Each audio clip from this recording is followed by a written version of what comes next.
5 మినిట్స్‌లో ఏదైనా sweet ready చేసుకోవాలంటే ఈ సేమియా కేసరి అని చెప్పుకోవచ్చు. ఎందుకంటే 5 మినిట్స్ కూడా టైం పట్టదేమో, 3 మినిట్స్ టైం పడుతుంది అంతే. అంతకు మించి ఎక్కువ టైం కూడా అవ్వదు. చాలా ఫాస్ట్‌గా రెడీ చేసుకోవచ్చు. దీన్ని ఎలా ప్రిపేర్ చేసుకోవాలో చూసేద్దాం. ఫస్ట్ అయితే స్టవ్ వెలిగించుకొని ప్యాన్ పెట్టుకొని డ్రై ఫ్రూట్స్ కూడా అందులో యాడ్ చేసుకొని బాగా ఫ్రై చేసి తీసి పక్కన పెట్టుకోండి. తర్వాత అదే నెయ్యిలోని ఒక కప్పు సేమియా కూడా యాడ్ చేసుకొని సిమ్‌లో పెట్టి ఇలా బ్రౌన్ కలర్ అయ్యేంత వరకు బాగా ఫ్రై చేసుకోండి. అసలు హై ఫ్లేమ్‌లో పెట్టొద్దు. సేమియా మాడిపోతే టేస్ట్ అస్సలు బాగోదనమాట.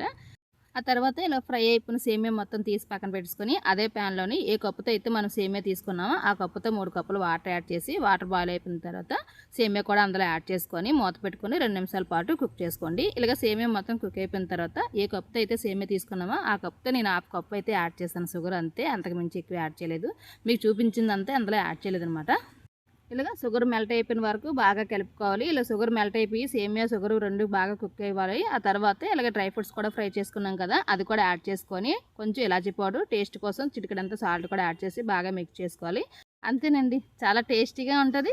చాలా సింపుల్గా ఉంటుంది. ఇంటికి ఎవరైనా గెస్ట్లు వచ్చేటప్పుడు వాళ్ళకి స్వీట్ రెడీ చేయాలనుకుంటే ఇలాంటి స్వీట్ రెడీ చేసి పెట్టండి. ఇంకా ఫిదా